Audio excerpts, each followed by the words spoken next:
श्री गुरुदेवाय नमः। ओम नमः शिवाय।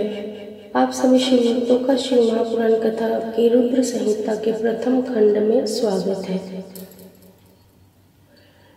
ऋषिगणों की वार्ता, जो विश्व की उत्पत्ति, स्थिति और लय आदि के एकमात्र कारण हैं, गिरिराज कुमारी उमा के पति हैं, जिनकी कीर्ति का कहीं अंत नहीं है और जो माया के आश्रय होकर भी उससे दूर हैं तथा जिनका स्वरूप दुर्लभ है, मैं उन भगवान शंकर की वंदना करता हूँ, जिनकी माया विश्व की सृष्टि करती है। जैसे लोहा चुंबक से आकर्षित होकर उसके पास ही लटका रहता है, उसी प्रकार ये सारे जगत जिसके आसपास भ्रमण करते हैं, जिन्होंने इन प्रपंचों को रचने की विधि बताई है, जो सभी के भीतर अंतर्यामी रूप से विराजमान है, मैं उन भगवान शिव को नमन करता हूँ। ऋषि बोले, हे सूत जी, अब आप हमसे भगवान शिव व पार्वती के परम उत्तम व दिव्य स्वरूप का वर्णन कीजिए। सृष्टि की रचना से पूर्व, सृष्टि के मध्यकाल व अंत काल में महेश्वर किस प्रकार व किस रूप में स्थित होते हैं। सभी लोगों का कल्याण करने वाले भगवान शिव कैसे प्रसन्न होते हैं तथा प्रसन्न होने पर अपने भक्तों को कौन कौन से उत्तम फल देते हैं। हमने सुना है कि भगवान शिव महान दयालु हैं, अपने भक्तों को कष्ट में नहीं देख सकते। ब्रह्मा, विष्णु और महेश तीनों देवता शिव जी के अंग से ही उत्पन्न हुए हैं। हम पर कृपा कर शिव जी के प्राकट्य, उमा देवी की उत्पत्ति, शिव उमा विवाह, गृहस्थ धर्म एवं शिव जी के अनंत चरित्रों को सुनाइए। सूत जी बोले, हे ऋषियों, आप सब लोगों के प्रश्न पतित पावनी श्री गंगा जी के समान हैं। ये सुनने वालों, कहने वालों और पूछने वालों, इन तीनों को पवित्र करने वाले हैं। आपकी इस कथा को सुनने की आंतरिक इच्छा है, इसलिए आप धन्यवाद के पात्र हैं। ब्राह्मणों, भगवान शंकर का रूप साधु, राजसी और तामसी तीनों प्रकृति के मनुष्यों को सदा आनंद प्रदान करने वाला है। वे मनुष्य जिनके मन में कोई तृष्णा नहीं है, ऐसे महात्मा पुरुष भगवान शिव के गुणों का ज्ञान करते हैं, क्योंकि शिव की भक्ति मन और कानों को प्रिय लगने वाली और संपूर्ण मनोरथों को देने वाली है। हे ऋषियों, मैं आपके प्रश्नों के अनुसार ही शिव के चरित्रों का वर्णन करता हूँ। आप उसे आदरपूर्वक श्रवण करें। आपके प्रश्नों के अनुसार नारद जी ने अपने पिता ब्रह्मा जी से यही प्रश्न किया था। तब ब्रह्मा जी ने प्रसन्न होकर शिव चरित्र सुनाया था। उसी संवाद को मैं तुम्हें सुनाता हूँ, क्योंकि उस संवाद में भव सागर से मुक्त कराने वाले गौरीश की अनेकों आश्चर्यमयी लीलाएं वर्णित हैं। सूत जी बोले, हे ऋषियों, एक समय की बात है, ब्रह्मा पुत्र नारद जी हिमालय पर्वत की एक गुफा में बहुत दिनों से तपस्या कर रहे थे। उन्होंने दृढ़ता पूर्वक समाधि लगाई थी और तप करने लगे थे। उनके उग्र तप का समाचार पाकर देवराज इंद्र कांप उठे। उन्होंने सोचा कि नारद मुनि मेरे स्वर्गलोक के राज्य को छीनना चाहते हैं। यह ख्याल आते ही इंद्र ने उनकी तपस्या में विघ्न डालने की कोशिश की। उन्होंने कामदेव को बुलाया और कहने लगे, हे कामदेव, तुम मेरे परम मित्र एवं हितैषी हो। नारद हिमाचल पर्वत की गुफा में बैठकर तपस्या कर रहा है। कहीं ऐसा न हो कि वह वरदान में ब्रह्मा जी से मेरा स्वर्ग का राज्य ही मांग बैठे। अतः तुम वहां जाकर उसका तप भंग कर दो। यह आज्ञा पाकर कामदेव वसंत को साथ ले बड़े गर्व से उस स्थान पर गए और अपनी सारी कलाएं रच डाली। कामदेव और वसंत के बहुत प्रयत्न करने पर भी नारद मुनि के मन में कोई विकार उत्पन्न नहीं हुआ। महादेव जी के अनुग्रह से उन दोनों का गर्व चूर्ण हो गया। इसलिए ऐसा हुआ क्योंकि महादेव जी की कृपा से नारद मुनि पर कामदेव का कोई प्रभाव नहीं पड़ा था। पहले उस आश्रम में भगवान शिव ने भी तपस्या की थी। उसी स्थान पर उन्होंने ऋषि मुनियों की तपस्या का नाश करने वाले कामदेव को भस्म कर डाला था। कामदेव को भस्म देखकर उनकी पत्नी रति ने बिलखते हुए भगवान शंकर से उन्हें पुनः जीवित करने की प्रार्थना की तथा सभी देवता भी शिव जी से प्रार्थना करने लगे। तो भगवान महादेव जी ने कहा था कि कुछ समय पश्चात कामदेव स्वयं जीवित हो जाएंगे, किंतु इस स्थान पर और इसके आसपास जहाँ तक भस्म दिखाई देती है वहाँ तक की पृथ्वी पर कामदेव की माया और काम बाण का कोई प्रभाव नहीं पड़ेगा। इस प्रकार उस स्थान से कामदेव लज्जित होकर वापस लौट आया। देवराज इंद्र ने जब यह सुना कि नारद जी पर कामदेव का कोई प्रभाव नहीं पड़ा तो उन्होंने नारद जी की खूब प्रशंसा की। भगवान शिव की माया के कारण वे भूल गए थे कि शिव जी के शाप के कारण उस स्थान पर कामदेव की माया नहीं चल सकती। नारद जी भगवान शिव की कृपा से बहुत समय तक तपस्या करते रहे। अपने तप को पूर्ण हुआ समझकर नारद जी उठे तो उन्होंने कामदेव पर विजय प्राप्त करने का ध्यान आया। तब उन्होंने मन ही मन इस बात का घमंड हुआ कि उन्होंने कामदेव पर विजय प्राप्त कर ली है। इस प्रकार अभिमान से उनका ज्ञान नष्ट हो गया और वे ये नहीं समझ सके कि कामदेव के पराजित होने में भगवान शंकर की ही माया थी। तब वे अपना काम विजय की कथा को सुनाने के लिए शीघ्र ही कैलाश पर्वत पर जा पहुंचे और भगवान शिव को नमस्कार करके अपनी तपस्या की सफलता का समाचार तथा कामदेव पर विजय प्राप्त करने का समाचार सुनाया। यह सुनकर महादेव जी ने नारद की प्रशंसा करते हुए कहा, हे नारद जी, आप परम धन्य हैं, परंतु मेरी एक बात याद रखना कि यह समाचार किसी अन्य देवता को मत सुनाना, विशेषकर भगवान विष्णु से तो इसको कदापि न कहना। यह वृत्तांत सबसे छिपाकर रखने योग्य है। तुम मेरे प्रिय हो, इसलिए मैं तुम्हें ये आज्ञा देता हूँ कि इस बात को किसी के सामने प्रकट मत करना।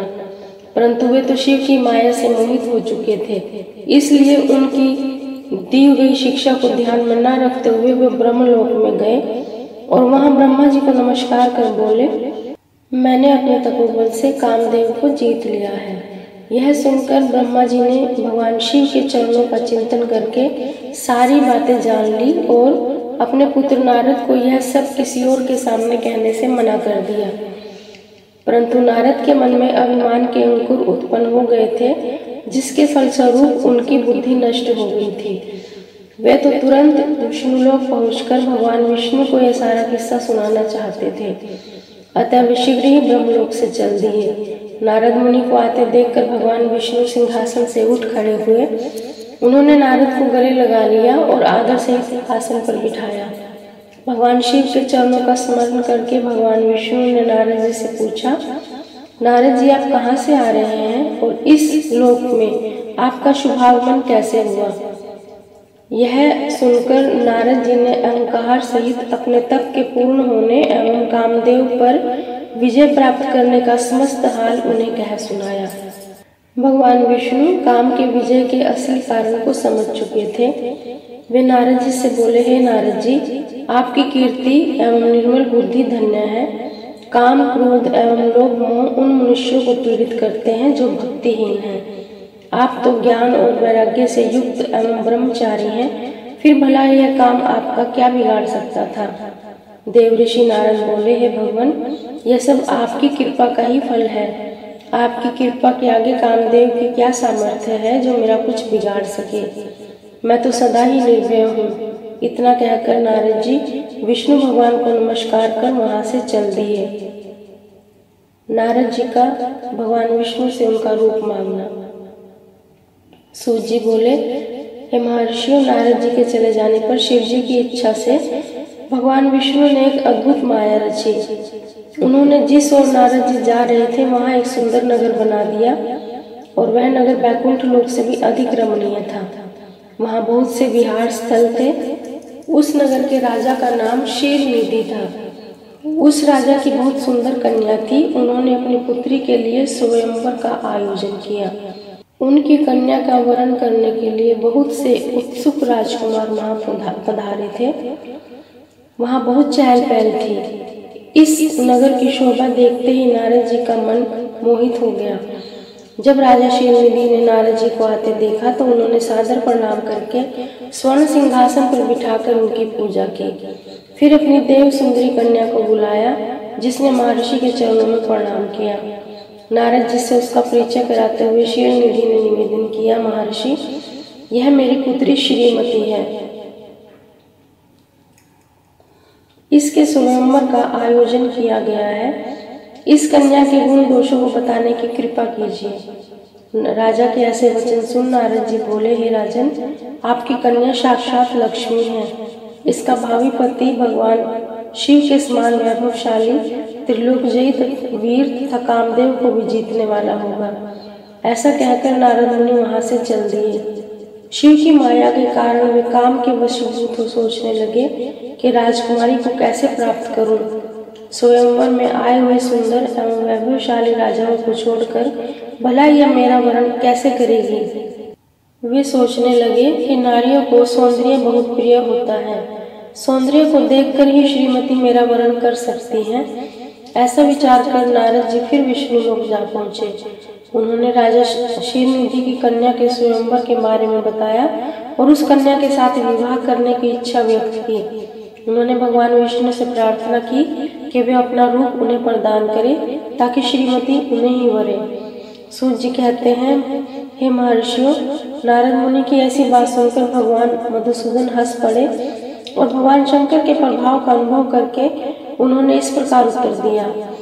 भगवान विष्णु बोले, हे नारद, आप वहां अवश्य जाइए। मैं आपका हित उसी प्रकार करूंगा जिस प्रकार पीड़ित व्यक्ति का श्रेष्ठ वैद्य करता है, क्योंकि तुम मुझे विशेष प्रिय हो। ऐसा कहकर भगवान विष्णु ने नारद मुनि को वानर का मुख तथा शेष अंगों को अपने मनोहर रूप प्रदान कर दिया। तब नारद जी अत्यंत प्रसन्न हो अपने को परम सुंदर समझकर शीघ्र ही स्वयंवर में आ गए और उस राज्य सभा में जा बैठे। उस सभा में रुद्रगण ब्राह्मण के रूप में बैठे हुए थे। नारद जी का वानर रूप केवल कन्या और रुद्रगणों को ही दिखाई दे रहा था, बाकी सबको नारद जी का वास्तविक रूप ही दिखाई दे रहा था। नारद जी मनी मन प्रसन्न होते हुए श्रीमती की प्रतीक्षा कर रहे थे। हे ऋषियों, वह कन्या हाथ में जयमाला लिए हुए अपनी सखियों के साथ स्वयंवर में आई। उसके हाथों में सोने की सुंदर माला थी। वह शुभ लक्षणा राजकुमारी लक्ष्मी के समान अपूर्व शोभा पा रही थी। नारद मुनि का भगवान विष्णु जैसा शरीर और वानर जैसा मुख देख वह कुपित हो गई और उनकी ओर से दृष्टि हटाकर मनोवांछित वर की तलाश में आगे चली गई। सभा में अपने मन पसंद वर को न पाकर वह उदास हो गई। उसने किसी के भी गले में वरमाला नहीं डाली। तभी भगवान विष्णु राजा की वेशभूषा धारण कर वहां आ पहुंचे। विष्णु को देखते ही उस परम सुंदरी ने उनके गले में वरमाला डाल दी। विष्णु जी राजकुमारी को साथ लेकर तुरंत अपने लोक को चले गए। यह देखकर नारद जी विचलित हो गए। तब ब्राह्मणों के रूप में उपस्थित रुद्रगणों ने नारद जी से कहा, हे नारद जी, आप व्यर्थ ही काम से मोहित हो सौंदर्य के बल से राजकुमारी को पाना चाहते हैं। पहले जरा अपना वानर के समान मुख तो देख लीजिए। सूत जी बोले। यह वचन सुनकर नारद जी को बड़ा आश्चर्य हुआ। उन्होंने दर्पण में अपना मुख देखा। वानर के समान मुख को देखकर वे अत्यंत क्रोधित हो उठे तथा दोनों रुद्रगणों को शाप देते हुए बोले, तुमने एक ब्राह्मण का मजाक उड़ाया है, अतः तुम ब्राह्मण कुल में पैदा होकर भी राक्षस बन जाओगे। यह सुनकर वे शिवगण कुछ नहीं बोले, बल्कि इसे भगवान शिव की इच्छा मानते हुए उदासीन भाव से अपने स्थान को चले गए और भगवान शिव की स्तुति करने लगे। ऋषि बोले, हे सूत जी, रुद्रगणों के चले जाने पर नारद जी ने क्या किया और वे कहाँ गए, इसके बारे में भी हमें बताइए। सूत जी बोले, हे ऋषियों, माया से मोहित नारद जी उन दोनों शिवगणों को शाप देकर मोहवश कुछ न जान सके। तत्पश्चात क्रोधित होते हुए वे तालाब के पास पहुंचे और वहां जल में पुनः अपनी परछाई देखी तो उन्होंने फिर वानर जैसी आकृति दिखाई दी। उसे देखकर नारद जी को अपने और अधिक क्रोध चढ़ गया। वे सीधे विष्णु लोक की ओर चल दिए। वहां पहुंचकर उन्होंने भगवान विष्णु से कहा, हे हरि, तुम बड़े दुष्ट हो। अपने कपट से विश्व को मोहने वाले तुम दूसरों को सुखी होता नहीं देख सकते। तभी तो तुमने सागर मंथन के समय मोहिनी का रूप धारण कर दैत्यों से अमृत का कलश छीन लिया था और उन्हें अमृत की जगह मदिरा पिलाकर पागल बना दिया था। यदि उस समय भगवान शंकर दया करके विष को न पीते तो तुम्हारा सारा कपट प्रकट हो जाता। तुम्हें कपटपूर्ण चालें अधिक प्रिय हैं। भगवान महादेव जी ने ब्राह्मणों को सर्वोपरि बताया है। आज मैं तुम्हें ऐसी सीख दूंगा जिससे तुम फिर कभी भी ऐसा कार्य नहीं कर सकोगे। अब तक तुम्हारा किसी शक्तिशाली मनुष्य से पाला नहीं पड़ा है, इसलिए तुम निडर बने हुए हो, परंतु अब तुम्हें तुम्हारी करने का पूरा फल मिलेगा। माया मोहित नारद जी क्रोध से खिन्न थे। वे भगवान विष्णु को शाप देते हुए बोले, हे विष्णु, तुमने स्त्री के लिए मुझे व्याकुल किया है, तुम सभी को मोह में डालते हो। तुमने राजा का रूप धारण करके मुझे छला था, इसलिए मैं तुम्हें श्राप देता हूँ कि तुम्हारे जिस रूप से कपट ने मुझे छला है, इसलिए मैं तुम्हें श्राप देता हूँ कि तुम्हारे जिस रूप ने कपट पूर्वक मुझे छला है, वही रूप तुम्हें मिले। तुम राजा होगे और इसी तरह स्त्री का वियोग भोगोगे जिस तरह से मैं भोग रहा हूँ। तुमने जिन वानरों के समान मेरी आकृति बना दी है, वही वानर तुम्हारी सहायता करेंगे, और तुम दूसरों को स्त्री वियोग का दुख देते हो, इसलिए तुम्हें भी यही दुख भोगना पड़ेगा। तुम्हारी स्थिति अज्ञान से मोहित मनुष्य जैसी हो जाएगी। अज्ञान से मोहित नारद जी का शाप विष्णु भगवान ने स्वीकार कर लिया। तत्पश्चात उन्होंने महालीला करने वाली मोहिनी माया को समाप्त कर दिया। माया के जाते ही नारद जी का खोया हुआ ज्ञान लौट आया। उनकी बुद्धि पहले की तरह हो गई, उनकी सारी व्याकुलता चली गई तथा मन में आश्चर्य उत्पन्न हो गया।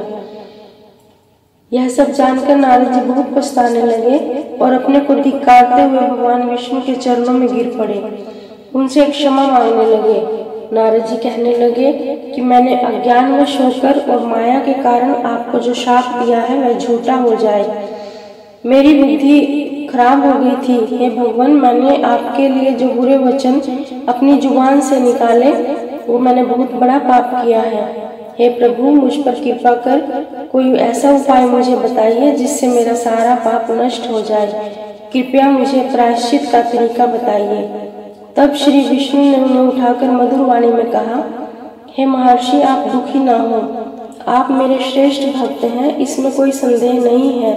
नारद जी, आप चिंता मत करिए, आप परम धन्य हैं। अपने अहंकार के वशीभूत होकर भगवान शिव की आज्ञा का पालन नहीं किया था, इसलिए उन्होंने ही आपका गर्व नष्ट करने के लिए यह लीला रची थी। वे निर्गुण और निर्विकार हैं और सत्य, रज और तम आदि गुणों से परे हैं। उन्होंने अपनी माया से ब्रह्मा, विष्णु और महेश तीनों रूपों को प्रकट किया है। निर्गुण अवस्था में उन्हीं का नाम शिव है। वे ही परमात्मा, महेश्वर, परब्रह्म, अविनाशी, अनंत और महादेव नामों से जाने जाते हैं। उन्हीं की आज्ञा से ब्रह्मा जी जगत के सृष्टा हुए। मैं तीनों लोकों का पालन करता हूँ और शिव जी रुद्र रूप में सबका संहार करते हैं। वे शिव स्वरूप सबके साक्षी हैं। वे माया से भिन्न और निर्गुण हैं। वे अपने भक्तों पर सदा दया करते हैं। मैं तुम्हें समस्त पाप का नाश करने वाला, भोग और मोक्ष प्रदान करने वाला उपाय बताता हूँ।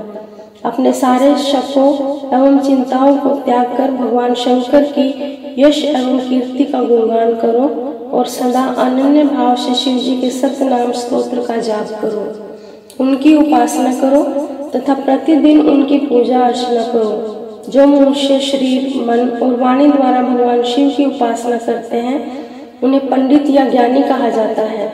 जो मनुष्य शिव जी की भक्ति करते हैं, उन्हें संसार रूपी भवसागर से तत्काल मुक्ति मिल जाती है। जो लोग पाप रूपी दावानल से पीड़ित हैं, उन्हें शिव नाम रूपी अमृत का पान करना चाहिए। वेदों का पूर्ण ज्ञान प्राप्त करने के पश्चात ही ज्ञानी मनुष्यों ने शिव जी की पूजा को जन्म मरण रूपी बंधनों से मुक्त होने का सर्वश्रेष्ठ साधन बताया। इसलिए आज से ही रोज भगवान शिव की कथा सुनो और कहा करो तथा उनका पूजन किया करो। अपने हृदय में शिव के चरणों की स्थापना करो तथा उनके तीर्थों में निवास करते हुए उनकी स्तुति का गुणगान करो। इसके बाद नारद जी, तुम मेरी आज्ञा से अपने मनोरथ की सिद्धि के लिए ब्रह्मलोक जाना। वहाँ अपने पिता ब्रह्मा जी की स्तुति करके उनसे शिव महिमा के बारे में पूछना। ब्रह्मा जी शिव भक्तों में श्रेष्ठ हैं। वे तुम्हें भगवान शंकर का महात्म्य और सतनाम स्तोत्र अवश्य सुनाएंगे। आज से तुम शिव भक्ति में लीन हो जाओ, वे अवश्य ही तुम्हारा कल्याण करेंगे। यह कहकर विष्णु जी अंतर्ध्यान हो गए। नारद जी का शिव तीर्थों में भ्रमण व ब्रह्मा जी से प्रश्न। सूत जी बोले, हैं महर्षियों, भगवान श्री हरि के अंतर्ध्यान हो जाने पर मुनि श्रेष्ठ नारद शिवलिंगों का भक्ति पूर्वक दर्शन करने के लिए निकल गए। इस प्रकार भक्ति और मुक्ति देने वाले अनेक शिवलिंगों के उन्होंने दर्शन किए। जब उन रुद्रगणों ने नारद जी को वहां देखा तो वे अपने दोनों गण अपने शाप की मुक्ति के लिए उनके चरणों में गिर पड़े और उनसे प्रार्थना करने लगे कि उनका उद्धार करें। नारद मुने, हम आपके अपराधी हैं। राजकुमारी श्रीमती के स्वयंवर में आपका मन माया से मोहित था। उस समय भगवान शिव की प्रेरणा से आपने हमें शाप दे दिया था। अब आप हमारी जीवन रक्षा का उपाय कीजिए। हमने अपने कर्मों का फल भोग लिया है, कृपा कर हम पर प्रसन्न हो, हमें शाप मुक्त कीजिए। नारद जी ने कहा, हे रुद्रगणों, आप महादेव के गण हैं एवं सभी के लिए आदरणीय हैं। उस समय भगवान शिव की इच्छा से मेरी बुद्धि भ्रष्ट हो गई थी, इसलिए मोहवश मैंने आपको शाप दे दिया था। आप लोग मेरे इस अपराध को क्षमा कर दें, परंतु मेरा वचन झूठा नहीं हो सकता, इसलिए मैं आपको शाप से मुक्ति का उपाय बताता हूँ। मुनिवर विश्रवा के वीर्य द्वारा तुम एक राक्षसी के गर्भ से जन्म लोगे। समस्त दिशाओं में रावण और कुंभकर्ण के नाम से प्रसिद्धि पाओगे। राक्षस राज का पद प्राप्त करोगे। तुम बलवान व वैभव से युक्त होगे। तुम्हारा प्रताप सभी लोकों में फैलेगा। समस्त ब्रह्मांड के राजा होकर भी भगवान शिव के परम भक्तों में गिने जाओगे। भगवान शिव के ही दूसरे स्वरूप श्री विष्णु के अवतार के हाथों से मृत्यु पाकर तुम्हारा उद्धार होगा और फिर तुम अपने पद पर प्रतिष्ठित हो जाओगे। सूत जी कहने लगे, इस प्रकार नारद जी का कथन सुन वे दोनों रुद्रगण प्रसन्न होते हुए वहां से चले गए और नारद जी भी आनंद से सरोबार हो मन ही मन शिव जी का ध्यान करते हुए शिव तीर्थों का दर्शन करने लगे। इस प्रकार भ्रमण करते करते वे शिव की प्रिय नगरी काशीपुरी में पहुँचे और काशीनाथ का दर्शन कर उनकी पूजा उपासना की। नारद जी शिव की भक्ति में डूबे उनका स्मरण करते हुए ब्रह्मलोक चले गए। वहां पहुंचकर उन्होंने ब्रह्मा जी को आदर पूर्वक नमस्कार किया और उनकी स्तुति करने लगे। उस समय उनका हृदय शुद्ध हो चुका था और उनके हृदय में शिव जी के प्रति भक्ति भावना ही थी और कुछ नहीं। नारद जी बोले, हे पितामह, आप तो परब्रह्म परमात्मा के स्वरूप को अच्छे प्रकार से जानते हो। आपकी कृपा से मैंने भगवान विष्णु के महात्म्य का ज्ञान प्राप्त किया है एवं भक्ति मार्ग, ज्ञान मार्ग, तपो मार्ग, दान मार्ग तथा तीर्थ मार्ग के बारे में जाना है, परंतु मैं शिव तत्व के ज्ञान को अभी तक नहीं जान पाया हूँ। मैं उनकी पूजा विधि को भी नहीं जानता हूँ, अतः अब मैं उनके बारे में सभी कुछ जानना चाहता हूँ। मैं भगवान शिव के विभिन्न चरित्रों, उनके स्वरूप तथा वे सृष्टि के आरंभ में, मध्य में किस रूप में थे, उनकी लीलाएं कैसे होती हैं और प्रलय काल में भगवान शिव कहाँ निवास करते हैं, उनका विवाह तथा उनके पुत्र कार्तिकेय के जन्म आदि की कथाएं मैं आपके श्रीमुख से सुनना चाहता हूँ। भगवान शिव कैसे प्रसन्न होते हैं और प्रसन्न होने पर क्या क्या प्रदान करते हैं, इस संपूर्ण वृत्तांत को मुझे बताने की कृपा करें। अपने पुत्र नारद की ये बातें सुनकर पितामह ब्रह्मा जी बहुत खुश हुए। आज की श्री महापुराण कथा में इतना ही, शेष अगले भाग में। ओम नमः शिवाय।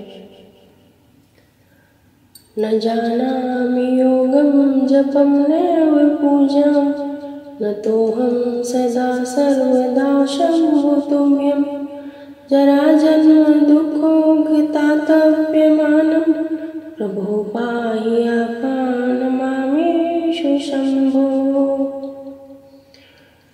कर्पूरगौरं करुणावतारं, संसारसारं भुजगेन्द्रहारं, सदा वसन्तं हृदयारविन्दे भवं भवानी सहितं नमामि, भवं भवानी सहितं नमामि। गुरुर्ब्रह्मा गुरुर्विष्णु गुरुर्देवो महेश्वरः, गुरुः साक्षात् परब्रह्म तस्मै श्री गुरुवे नमः। नमः शिवाय। ओम श्री शिवार्पणमस्तु।